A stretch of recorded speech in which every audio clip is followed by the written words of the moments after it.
বর্তমানে পেশা করি পানসাত্তরে বাইশতে যে বড় সাত বাবু বাবু গো ওদের পালা শুরু করতে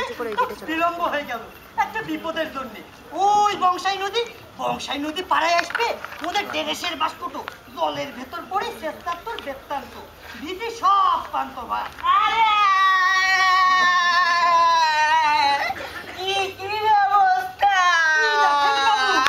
শালাই মান গোবিন্দ কুয়ার মাথাতে আসিল ডেরেসের বাস্কটো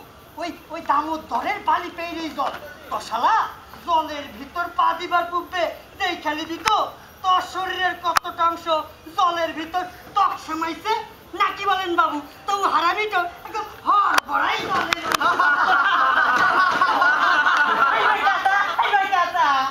তখনই তো বললাম তোকে আমার শরীর খুব ঠিক লাই ও বাস্কুটা আমি নিতে লাগবো তো তুই নিলে আমার কথা কেন লিবে কেন রামের পাট বলতে তো তোমার বড় শখ হয় বড় পাট বলতে তো সম্পূর্ণ শখ হয়ে পড়ছে শখ হয়তো এখনো ড্রেস পরিস নাই কেন আরে এই কথাই তো বলতে এলাম গো ও ফিন্দারের সাথে পড়তে লাগবো তো পাট বলবি কি গায়ে গামছা ধরায় হয়তো কি বাটে রাম লক্ষণ ভারত কি গামছা ব্যবহার করতে লাই নাকি কথা বাইক ভাই না করি ড্রেস পরিলে যা ও রামের পাট বলতে মাথায় বাস্ক নিতে হবে কি বন্দোবস্ত এটাই মোর বন্দোবস্ত রামের পাট বলবে মাথায় বাস করলি বেশি নিলে লালু আছে বিষ্টু আছে ওরা রামের পাট বলবে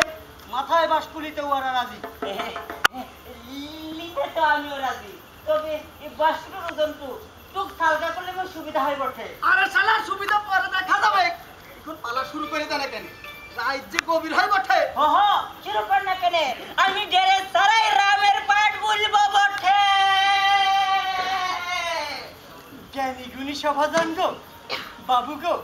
ভুল ত্রুটি মানাই লিবেন আজ্ঞা দোষ জানলে ক্ষমা দিবেন পড়ালেখা লাই বাবু মুখ্য চাষি সব আমরা বানসার তরে একটু যাত্রা জ্ঞান করা আপনাদের সাহায্য মোদের পুত্র কন্যা পরিবারের মুখে অন্ন দিবেক বটে বাবু গো পেন নাম লিবেন বাবু সেরাম নিবেন এই লালু এই গেরেশের বাস্কুটা নিয়ে ভিতরে চল বিষ্ণু এই ভাগ তো বাজায়